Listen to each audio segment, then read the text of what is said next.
အားလုံးပဲမင်္ဂလာပါကျွန်တော်ကဒီနေ့အတွက်ကတော့ဒီ daily gain ကနေရရှိမဲ့ Aubameyang ကိုဘယ်လိုမျိုးမြန်မြန်ဆန်ဆန်ရယူရမယ်ဆိုတာကိုပြောပြပေးတော့မှာပဲဖြစ်ပါတယ်လွယ်တရားအောင်နဲ့ခစ်တဲ့ကျွန်တော် daily gain ကိုဘယ်လိုမျိုးကစားရမယ်ဆိုတာကိုတစ်ချက်ကြည့်လိုက်ရအောင်ဗျဒီကအရေးကြီးတာတော့ green တွေကိုထပ်တူကြဖို့လိုပါမယ်မြင်တွေ့ရတဲ့အတိုင်းကျွန်တော်အဝါတန်းလေးကကျွန်တော်တို့ဒီအပြာ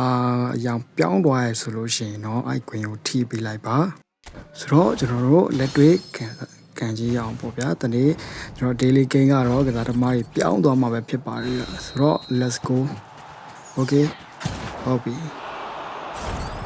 ဒါဆိုရင်တော့ machine က fail ပါတယ်ဆိုတော့ကျွန်တော်တို့အချိန်ချင်းထပ်စူးစမ်းလို့ရတယ်ပေါ့နော် retrieve ကိုပဲနှိပ်ပါနောက်တစ်ခါကျွန်တော်ပြန်ပြီးကန်ကြည့်ပါမယ်ဗျ okay let's go ခွေးတွေကိုထိအောင်ကန်ပါလို့ပါဖေးပါတယ်ဒါမျိုးဖေးရင်တော့ညီတို့အနေနဲ့ကကျွန်တော်တို့ retrieve ကိုပဲပြန်နှိပ်ပါကျွန်တော်နောက်တစ်ကြိမ်ထပ်ပြီးတော့မှကန်ပါမယ်ဗျညီကိုတို့ရဲ့ကောင်းထဲမှာခွေးတွေကိုထိအောင်နှိပ်လိုက်ပေါ့နော် okay ပါ